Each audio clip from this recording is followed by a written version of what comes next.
essa mensagem a gente começa uma nova série, né? Esta série, Jesus, o servo que faz discípulos, o servo que veio ao mundo. E é um tema legal, eu gosto desse tema de discipulado, né? Eu gosto bastante, também faço parte aqui do curso de discipulado que a gente tem aqui também, né? E eu gosto bastante desse tema. Mas, para a gente começar aqui,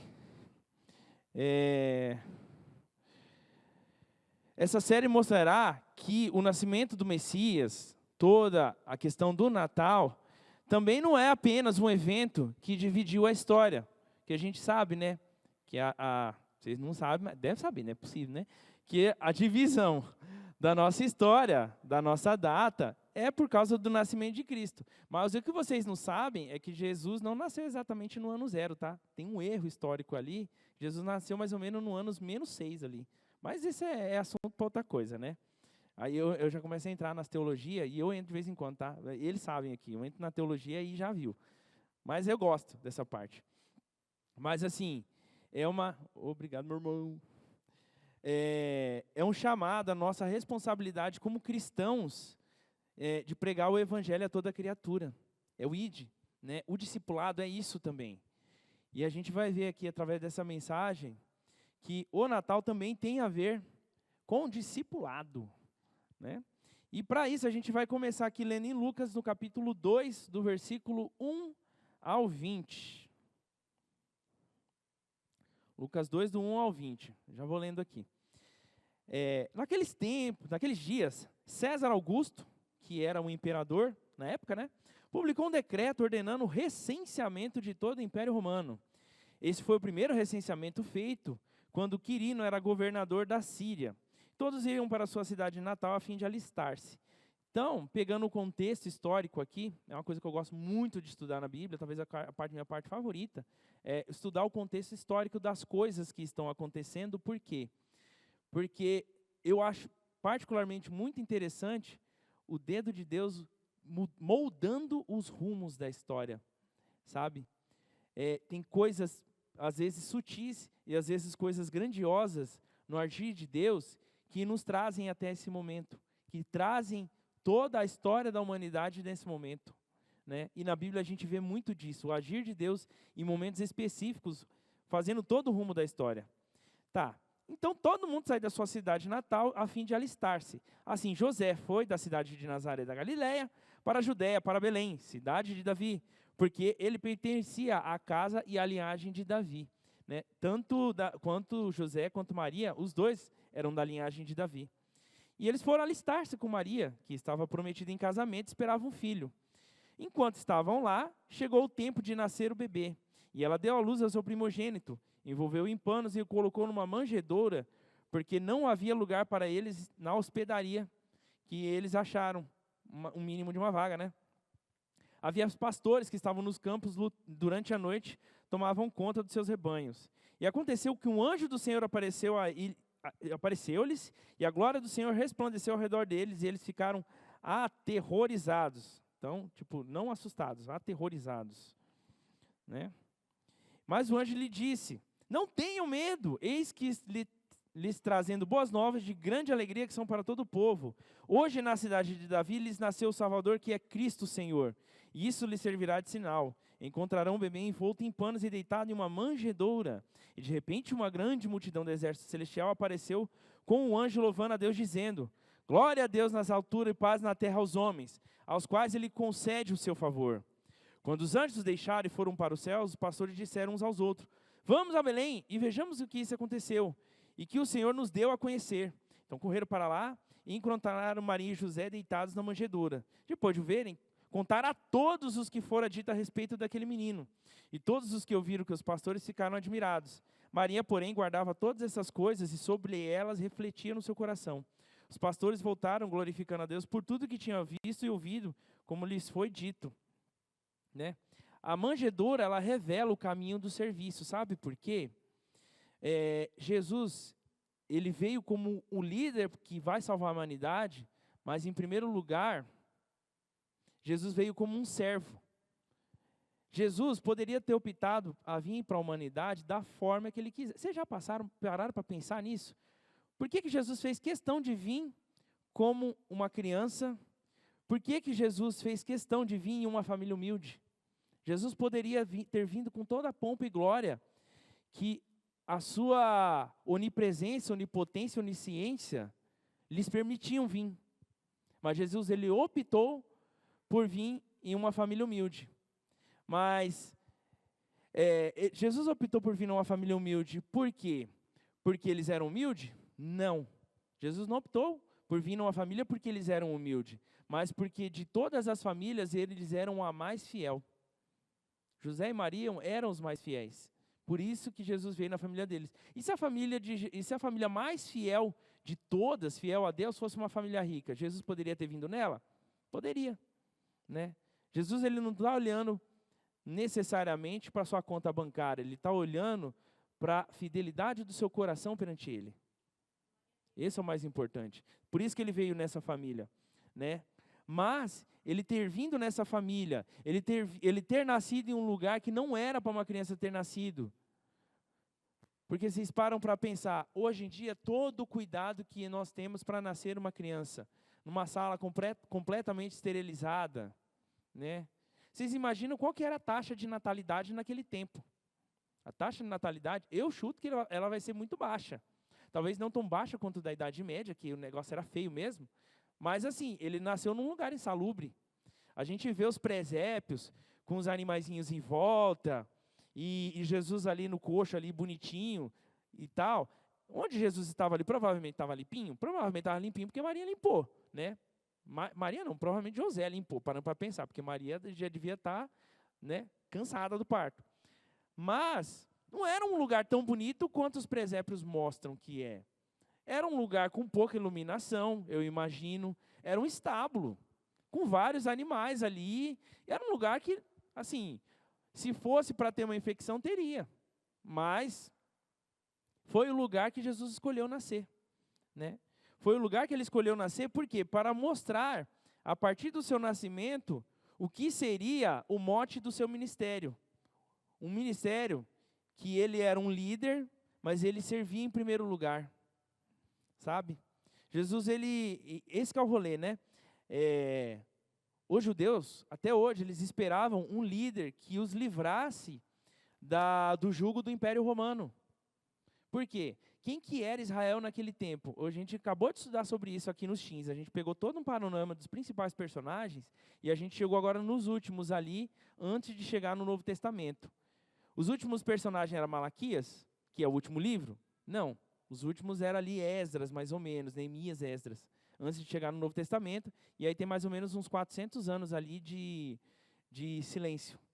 Embora tenha um livro da Bíblia que explica tudo o que acontece nesse período entre o Velho e o Novo Testamento. Que vocês viram também. Não sei se vocês lembram, mas vocês viram. Onde que tem na Bíblia falando exatamente tudo o que vai acontecer com Israel entre o Velho e o Novo Testamento. Né? Eu já viajando nas ideias aqui. Mas, enfim, Jesus, ele veio como um servo e um discipulador para a humanidade. Que é esse o tema que a gente quer trabalhar aqui. Nessa data tão importante, para nós cristãos, temos de usar o exemplo do Messias, que se esvaziou e veio como um servo e um discipulador. Né? As primeiras coisas que Jesus fez, antes de começar o seu ministério, parando para pensar, vai vir nos start aqui, né? A primeira passagem da Bíblia que tem Jesus como um discipulador foi quando Jesus era um adolescente. Porque quando eles foram lá para a cidade, e aí eles perderam Jesus do caminho, Jesus foi para onde? Foi para a sinagoga conversar com os doutores. E ali ele já começou a mostrar o conhecimento que ele já tinha. Jesus provavelmente era um nerdinho, porque Jesus gostava de ler a Bíblia daquele tempo, a Torá ali, os Pentateuco, né, que a gente chama. Por quê? Os próprios doutores da lei ficaram admirados com o conhecimento de Jesus. Né? Então Jesus, já desse tempo, ele já mostrava o anseio dele de ensinar a palavra. Né? É um anseio que todos nós temos que ter, irmãos. Não é só o Nery aqui, que é o nerdão aqui da galera, tipo assim, meu filho não sabe, pergunta pro Nery que ele vai saber. Não é bem assim não, meu irmão, você que tem que ensinar. Né? Mas eu não sei. Aí você pode me perguntar, e você vai lá e responde pro seu filho. né? Cara, também a gente não sabe tudo, tem muita coisa que eu, os pastores, a gente fica discutindo aqui para entender, né? A Bíblia, ela é um conhecimento infinito. Então, você pode ler 20 vezes, 30 vezes a Bíblia, sempre vai ter algo ali que você acha que você nunca leu, ou algo que você leu 2, 3 vezes aquilo ali e te faz pensar em 2, 3, 4 mensagens diferentes, né? Como que a gente aplica isso? Essa questão missional, essa questão discipulada. Primeiro, a gente tem que aprender a amar a Cristo. Como que a gente consegue ensinar a Cristo sem amar a Cristo? Puxando para os adolescentes de novo, né? Porque hoje em dia é 24 horas aqui, praticamente. Nessa fase da vida, a gente começa a ter os nossos interesses amorosos, não é mesmo? Quando você está lá apaixonadinho por alguém, você quer saber tudo sobre essa pessoa, é ou não é? Lá no inicinho, lá no início, quando vocês se conheceram, os casais aí, se conheceram, você quer saber tudo sobre a pessoa, o que ela gosta, o que ela não gosta, o que ela come, o que ela não come, qual o filme que ela gosta de assistir, qual que é os hobbies dela, né?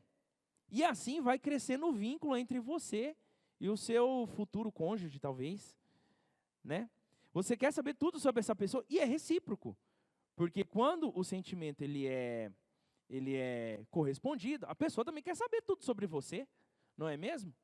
Aí eu te pergunto, como você diz que ama a Cristo se você não tem interesse em saber tudo sobre Ele? Sabe? Quando você ama a Cristo, de verdade, principalmente quando a gente é novo convertido ali, que está com aquela chama, aquele fogo, né? Está com a canela de fogo, que a gente nunca deveria perder, né? A gente quer saber tudo sobre Cristo.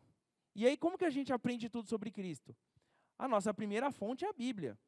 Obviamente, a gente não precisa se ater só a ela, livros de estudo também, tudo mais, né? Cursos a gente pode fazer também. O próprio curso aqui da igreja, eu fui um dos primeiros que se formou aqui no ISBEL, né, que é a Faculdade Teológica da Igreja. Eu fui, acho que o segundo, que o primeiro foi o Sandro e o segundo foi eu. Né? Não me formei para ser pastor, sempre deixei claro isso. E isso, para mim, na minha opinião, é uma vocação. A pessoa tem que ter a vocação para o pastorado, senão ela não consegue. Sabe? O que eu gosto é o ensino, que é diferente do pastorado. Faz parte, mas não é tudo. O pastorado é um negócio muito maior, sabe? Então, se você quer saber tudo sobre Cristo, você vai pegar ali os quatro livros dos evangelhos ali, Atos, e vai destrinchar aquilo ali. Porque as palavras do nosso Senhor estão escritas ali, né? Sob ponto de vista de 4 pessoas muito diferentes uma da outra. Lucas era um cara muito mais estudado, ele era médico. Então, o livro dele é maior, a pesquisa dele foi maior, né? Marcos não. João é um livro mais voltado, mais sentimental talvez, né? A parte amorosa ali de João para com Jesus era tão grande que Jesus confiou a João o cuidado da sua mãe. Porque não sei se vocês pararam para pensar, provavelmente José, no tempo da crucificação, ele já tinha falecido. Por isso que só Maria estava lá assistindo Jesus ser crucificado e Jesus pediu para João cuidar de Maria. Não é mesmo? Então João era naturalmente uma pessoa muito amorosa. E eu te pergunto, faz sentido você amar a Cristo e não querer saber tudo sobre Ele? E mais, sabendo que Ele é o seu Salvador das suas almas, das nossas, das vossas almas, das nossas, não queima no seu coração o desejo de partilhar essas boas novas? Mas eu tenho vergonha de falar num público. Mas eu acho que o conversar tete a tete, a dois, é até mais importante do que estar aqui em cima, sabia? Porque é na conversa entre você e uma pessoa que assim, você passa o que é Cristo na sua vida para essa pessoa, e essa pessoa pode despertar a sementinha que foi plantada lá atrás, às vezes. Eu falo que o Ministério Teens, a missão do Ministério Teens é plantar a semente, sabe? Por quê? Olha, a gente tem mais ou menos em 30 adolescentes aqui que frequentam, nessa média mais ou menos, às vezes vem mais, às vezes vem menos. Eu falo que desses 30, uns 20, os pais não são aqui da igreja. E mais, desses 20, pelo menos uns 15, os pais não são de igreja nenhuma. São só eles que vêm aqui, né? Mas às vezes eles vêm aqui só porque para juntar uma galera e ficar ali com uma galera, ter passar um tempo em alguma coisa. Ótimo, Muito melhor estar aqui na igreja do que estar lá na praça fazendo bagunça. Então, e nessa a gente planta a semente. Se essa semente vai brotar agora, ou se vai brotar daqui 20 anos, é Deus que vai decidir. Mas o nosso dever aqui no Teens é plantar a semente do evangelho no coração da molecada, sabe? E aí a gente procura fazer da forma deles, né? Pega uma mensagem lá sobre Naruto e passa aqui aos moldes da Bíblia, como eu fiz uma vez. E deu converseiro. Sim, converseiro bom, que os molecadas gostou, tem que fazer mais. Vou pegar mais animes aí. O ano que vem. Esse ano não. Mas ano que vem vai ter.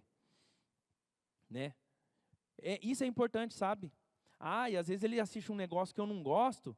Sabe o que você tem que fazer? Em vez de proibir, assiste junto.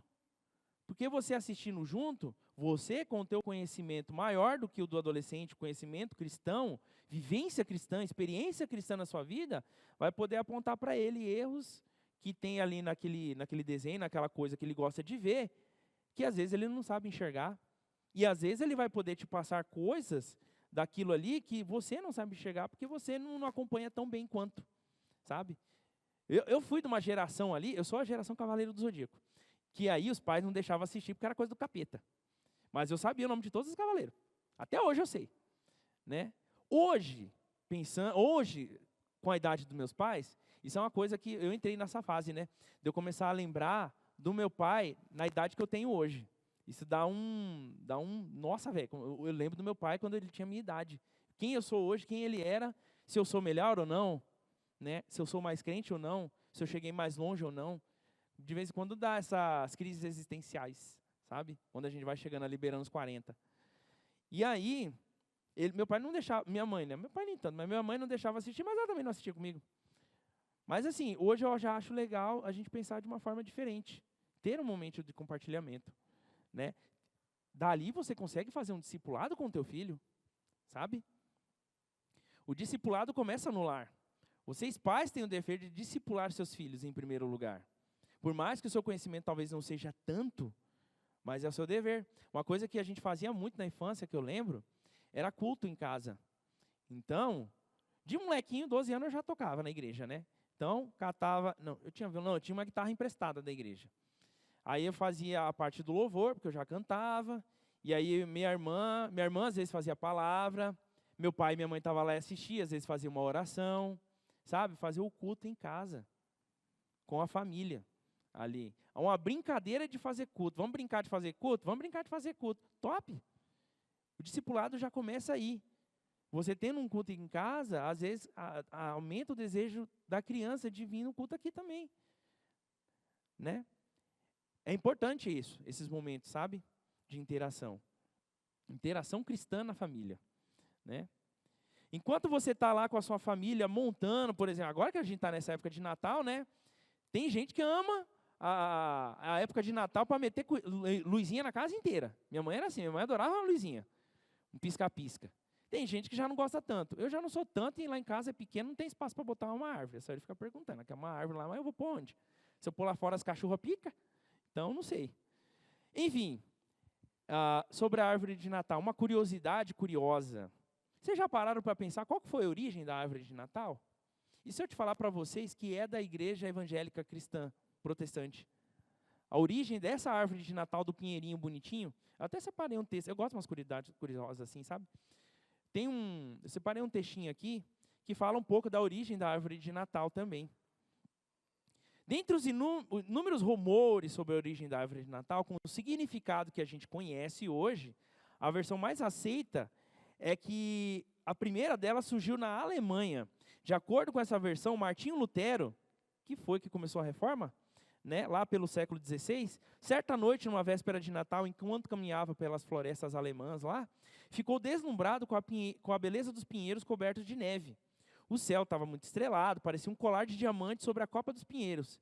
Então, ele, maravilhado com o cenário, decidiu reproduzir isso daí em casa. Pegou um galho do pinheiro, plantou num vaso, colocou as velhinhas, algodão, papéis coloridos, não tinha bolinha, né? Mas tinha uns papel colorido, e colocou a estrela no topo para representar a estrela de Belém. Depois de tudo ser enfeitado, chamou a esposa e as crianças e mostrou a eles como deveria ser o céu na noite do nascimento de Cristo. E a família ficou encantado com a beleza. Às vezes foi Deus que colocou isso no coração dele e chegou até nós aqui. A gente não sabe, né? Mas pode ser. E isso implica também da gente fazer o discipulado em casa, mas esse discipulado sair para fora de casa, né? É fácil a gente ser crente aqui dentro das quatro paredes. É fácil discipular nas quatro paredes aqui, né? E discipular as pessoas lá fora. Nós cristãos temos o dever de servir a nossa cidade também. Temos que orar pelos nossos representantes, né? Essa é uma época de campanhas de doação, essas coisas. Lá na prefeitura tinha uma campanha de doação de roupas, lá no, eu não sei se tem ainda, mas estava no CIAT, onde na agência de empregos lá, estava tendo uma doação lá. E eu estava vendo esses dias. Você, cristão, não pode ser mesquinho com essas coisas, sabe? Tem lá aquela roupa que está lá no fundo do guarda-roupa porque não cabe mais, porque nessa época a gente sabe, né? A gente começa a crescer um pouquinho para os lados, às vezes a roupa não cabe mais. Você pode doar ela lá, né? Ou no SEMA, por exemplo, aconteceu na virada de ano do ano passado, em cima da hora, uma menina que trabalha com a gente lá, acho que foi a Camila que chamou a gente, pediu para mim ir lá no SEMA cantar umas músicas para eles lá e tal, para a criançada lá, né? Foi eu, você foi, a Tereza foi? Tereza foi, né? A Caleb foi também. E a gente fez um louvor lá para a molecadinha, sabe? É importante isso, da gente também servir a nossa cidade, servir o amor de Cristo que a gente tem nas nossas vidas para a nossa cidade. Seja em forma de discipulado individual, seja num evento, né? Seja no seu trabalho. Às vezes, acontece muito isso comigo na prefeitura, sabe? Tem hora que a minha sala parece uma sala de terapia. Porque a pessoa chega, aconteceu qualquer coisa com a pessoa chega lá na minha sala e começa. E fala, e fala, e fala, e fala. E alguém tem que ouvir essa pessoa, né? Às vezes eu estou até na minha correria lá no computador, lá mexendo. Lá, o que eu faço na prefeitura? Consertar computador velho. Porque computador novo quase não tem, então os velhos a gente tenta reformar lá. Né? Junta dois e faz meio. É assim que a gente trabalha lá. Né? Aí a pessoa chega, desabafa, acho que o pessoal sabe que eu gosto de ouvir. Eu gosto não, tem paciência para ouvir. E conta lá. Tem uma vez que chegou um sofá lá na minha sala, que eu acho que tiraram do outro lugar, não tinha onde pôr. Eu falei, não, pode tirar esse sofá daqui, filho, isso aqui vai virar sala de terapia. Sai fora. Aí tive que tirar o sofá de lá, porque aí eu não trabalho, né? Enfim. Mas é importante a gente ouvir também, sabe? A gente que é cristão, que tem Cristo nas nossas vidas, a gente tem tanto problema às vezes, e às vezes tem a necessidade de fazer uma terapia, tem a necessidade de desabafar com alguém, seja com o pastor, com quem seja. A gente, como cristão, com Cristo na nossa vida, a gente tem essa necessidade. Você imagina lá fora quem não tem esse amor de Cristo nas nossas vidas, que a gente tem, que tem aquele vazio existencial preenchido por Cristo. Essa pessoa não tem? Sabe? A gente tem a necessidade de discipular as pessoas, os nossos amigos, os nossos chegados, os nossos compadres e comadres e parceiros, sabe? É dever nosso também. E nesse Natal, que é um momento de celebração, é um momento da gente refletir como que foi esse ano, né? Se foi um ano abençoado ou não, se eu fui uma pessoa boa ou não, se eu fui uma pessoa agradável aos olhos de Deus ou não. É necessário a gente também refletir espiritualmente como que a gente foi, e é necessário a gente enxergar as pessoas mais sensivelmente, mais empaticamente. A gente vê as pessoas e entender. Às vezes, não é difícil a gente ver uma pessoa e saber que ela precisa de Deus, sabe? O Deus que a gente tem, a salvação que a gente tem em Cristo Jesus, e repassar. Que esse Natal seja isso, sabe? Servir a cidade com compaixão prática, né? É doar não só dinheiro ou objetos, mas doar o nosso tempo. Seja aqui na obra, na igreja, que a gente precisa. Voluntários dos teens mesmo, a gente tem 5 ou 6 voluntários, se eu não me engano. É eu, a Tereza, o pastor Pablo, Sayuri, irmão Zé Augusto, quem mais? Samuel, esqueci de Samuel, rapaz, daqui a pouco eu apanho, não sei por quê. Bianca também, Bianca também, já estava esquecendo da Bianca. Apesar do tamanho, ela é voluntária, né? Porque os teens vai até os 17. Então, e aí o ano que vem, a gente tem uma preocupação nos teens aqui, por quê?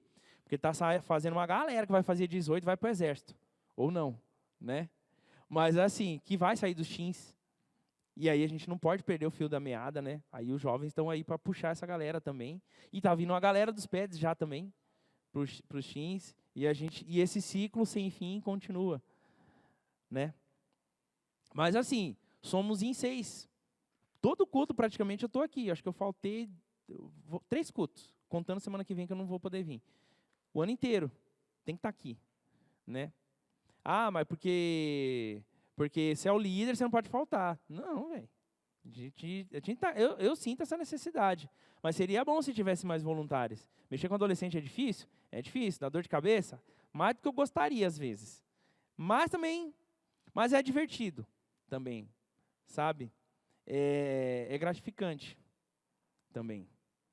E aí, quem tem interesse, eu convido em vir sexta-feira aqui assistir um culto. Essa sexta que vem, o culto vai ser aqui. Aí a próxima vai ser na casa do Gabriel. Que aí vai ser comemorando o aniversário dele também, né? Ah, fala nisso, ele não está aí, né? Não está. Eu pego ele depois. Enfim, sempre que você trouxer uma pessoa para a igreja, continuando aqui,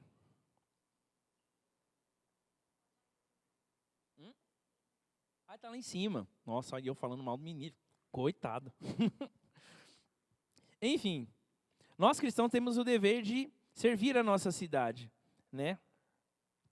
Deus não deixa faltar aos seus filhos. Quando você fala, eu vou doar tal coisa, Deus não deixa faltar.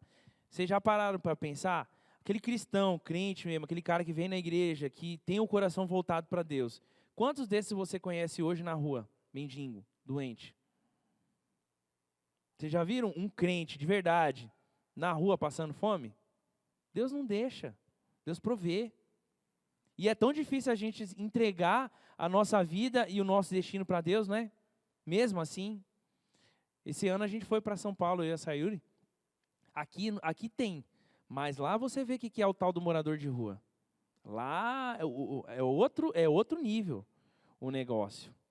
E o que eu vi, assim, que eu prestei atenção, não é tanto drogado, sabe? É gente que não tem perspectiva de vida nenhuma. A maior parte que eu vi era idoso, vi umas jovens assim na faixa dos 30, mas a maioria idoso do que eu vi. Mas assim, é gente que não tem perspectiva. A vida da pessoa é olhar as pessoas andando pela rua e elas cumprimentam a gente cumprimenta de volta também, sabe? Pessoas com problema mental, vi bastante também, né? Mas você vê que a pessoa com olhar vazio é a pessoa que precisa de Cristo na vida delas, porque o vazio da vida dela é tão grande que transbordou. É isso que eu vi lá, né? Na maior parte das vezes. Vi drogado? Vi um ou outro. Mas a maior parte do que eu vi são pessoas que o vazio da alma dela extrapolou. E aí, a gente tem que ter uma ênfase também no discipulado individual. Discipulado tete a tete, pessoa a pessoa.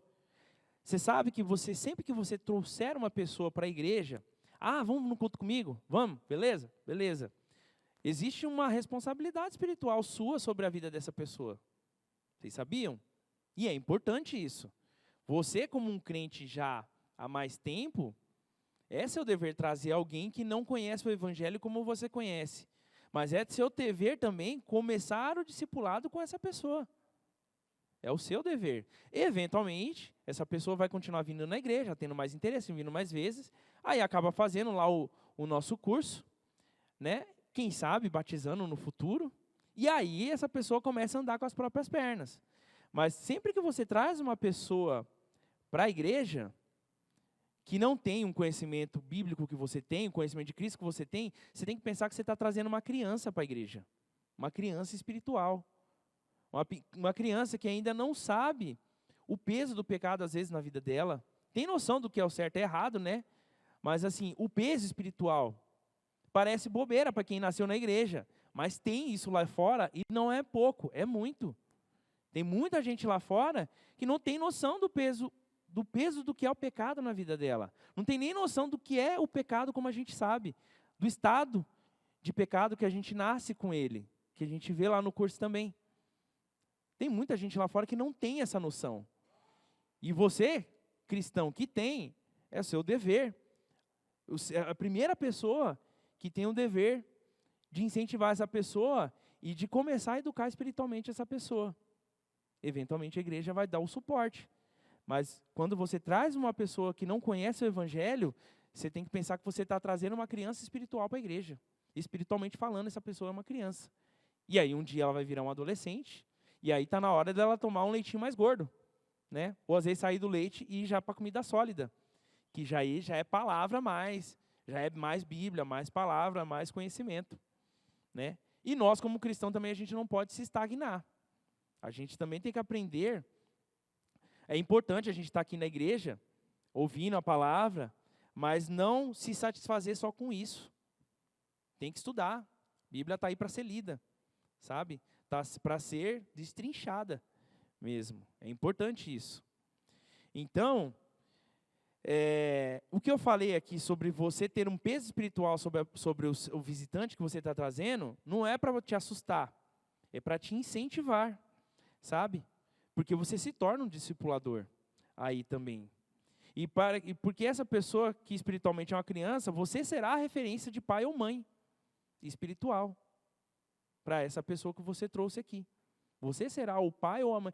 A pessoa nunca mais vai esquecer. Vocês que chegaram aqui na igreja, que não nasceram num lar cristão, eu tenho certeza que vocês lembram quem foi a primeira pessoa que te trouxe para a igreja.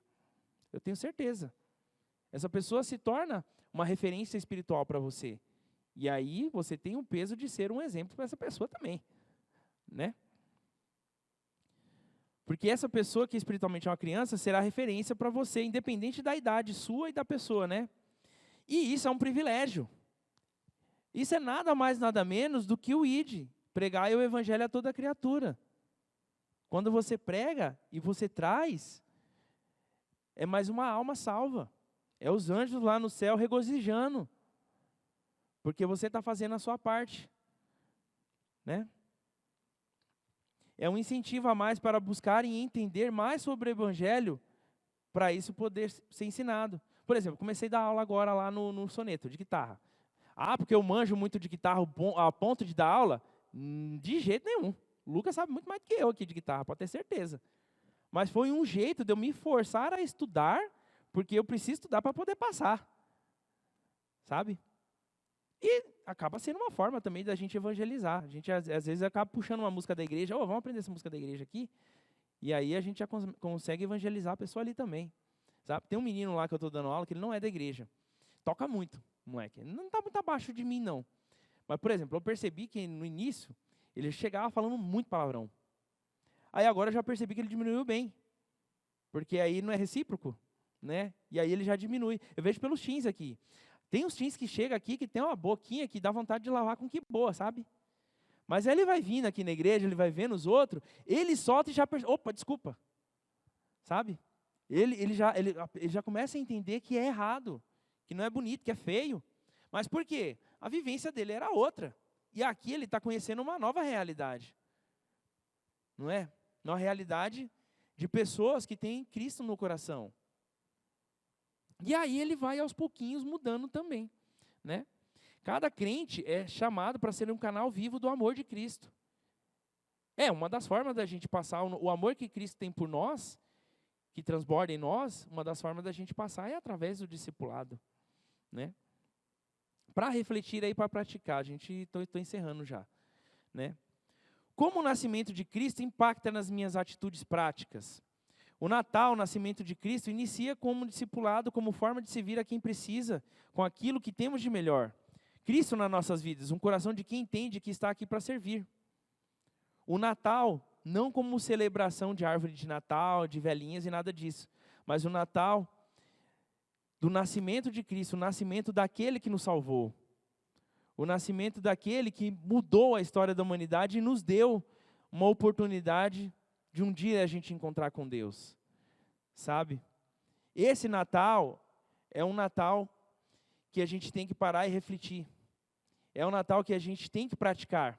um Natal de caridade, um Natal que seja um reflexo do ministério de Jesus na terra aqui, quando ele esteve aqui como um homem, né, como um ser humano.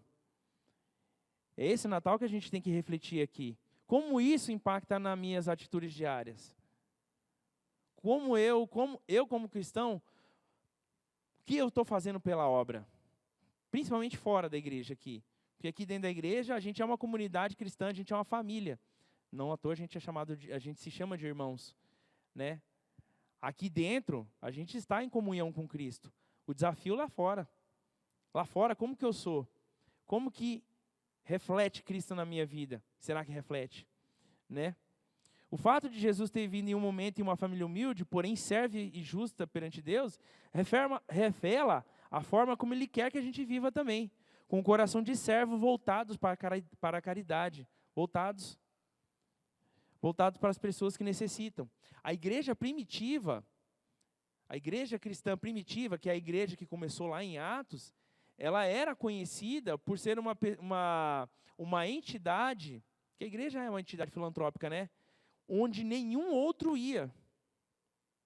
Ninguém ia, nenhuma igreja, nada, ia ajudar aqueles leprosos que ficavam para fora da cidade, que já eram expulsos da cidade, porque a hanseníase naquele tempo ela é uma doença muito contagiosa, né, ainda hoje. Mas naquele tempo que não tinha cura, a pessoa tinha essa doença, já era expulsa da sociedade, e ia viver num gueto, praticamente, né? Só a igreja chegava neles. Cristãos que não tinham medo da morte, porque essa era uma doença mortal. Mas se a gente é peregrino nessa terra, a gente, não, em teoria, falar é fácil, né? Mas a gente não deveria ter medo da morte, porque a gente só está aqui de passagem. E o céu é o nosso verdadeiro lar, não é? A gente não deveria ser tão apegado assim às coisas do mundo, às coisas banais do mundo, por quê? Vai ficar tudo aí, seja para filhos ou para outros, sabe? A gente tem que cuidar daquilo que Deus deu para a gente? Claro que tem. A gente tem que distribuir um pouco para quem precisa? Também. Mas mais do que isso, tudo vai ficar. O único ministério da igreja que vai continuar no céu é o louvor. A oração, você não vai precisar orar no céu. Por quê? Porque você já está com Deus aqui, é só perguntar. Você não precisa orar. Não é? E a palavra também não. Por quê? Porque Deus já está ali, você já pergunta também. Né? Os outros ministérios vão ficar, mas o louvor vai continuar. Tenho vivido um Natal que serve ou apenas celebra? Sabe? Celebrar é legal? É legal. É importante? Também. A gente tem que se alegrar, a gente tem que celebrar. A gente vai ter uma cantata aqui que eu vou participar também, que vai tá top. Os ensaios estão saindo aqui já, toda semana está tendo ensaio praticamente. E está ficando muito show. Vai ser uma celebração a Cristo, ao nascimento do nosso Senhor. Sabe? É uma forma também de adoração com toda certeza. Mas a gente também tem que servir. Sabe? Porque cantata, está todo mundo aqui, está todo mundo vendo, tem um glamour. Sabe? Mas mais importante por exemplo, mais importante não, mas necessário também é, por exemplo, um Ministério de Ação Social que ninguém sabe, a gente não sabe exatamente o que eles estão fazendo, mas as famílias que eles atendem sabem. E eles não precisam de publicidade para isso, porque é um ato de caridade, é sem esperar nada em troca. Quando a gente serve na obra de Cristo, a gente não pode esperar nada em troca. Se as bênçãos vêm, é como consequência da gente ter escolhido servir a Cristo e dedicado o nosso tempo a Ele. Eu penso, a gente não pode nem, vou servir para ter bênçãos. Não, eu vou servir porque eu faço questão de servir. Porque eu amo a Cristo, e uma das formas de eu demonstrar esse amor é dedicando um pouquinho do meu tempo para Ele, para a obra dEle, sabe? Sem esperar nada em troca. Ou vocês acham que Cristo esperava alguma coisa da gente quando Ele morreu na cruz? Jesus morreu sem esperar nada em troca. Quem ganhou, na verdade, foi a gente. Porque Ele se doou da forma máxima que Ele poderia se doar. Se esvaziou de todo o poder e glória que ele teve desde a criação do mundo e morreu da forma mais cruel por nós, sem esperar nada em troca, por um bando de ingrato. Por um bando de ingrato, que a gente é. Sabe? Então, o mínimo que a gente pode fazer é doar um pouquinho do nosso tempo para Cristo, sabe? Seja na forma de discipulado, seja em outra forma, sabe? O ministério de Cristo sempre foi pautado na ajuda aos necessitados, mas além de curas e milagres, Jesus fazia doações, jamais acumulou riquezas, principalmente ensinava que Deus é amor. É importante a gente repassar esse amor, sabe? O Natal é um tempo de celebrar, de comemorar que o nosso Cristo nasceu e hoje vive, mas é também um tempo de abrir o nosso coração para as pessoas. Quem Deus está colocando em meu caminho para eu cuidar? A gente tem que estar de olhos abertos, corações abertos. Encerrando aqui já. A gente tem que estar de corações abertos para as pessoas à nossa volta que precisam conhecer a Cristo. A gente precisa abrir o nosso coração para essas pessoas, ser mais empáticos. Agora eu pergunto para vocês, o que é empatia mesmo? Pode falar alto. A pessoa não fala, só ri. Empatia é a gente saber se colocar no lugar do outro. É a gente ver uma pessoa com necessidade e imaginar como a gente estaria no lugar dessa pessoa. Porque isso quebranta o nosso coração para poder ajudar essa pessoa, sabe? Que esse Natal seja um Natal que a gente esteja de corações abertos para ajudar aquele que precisa, sabe?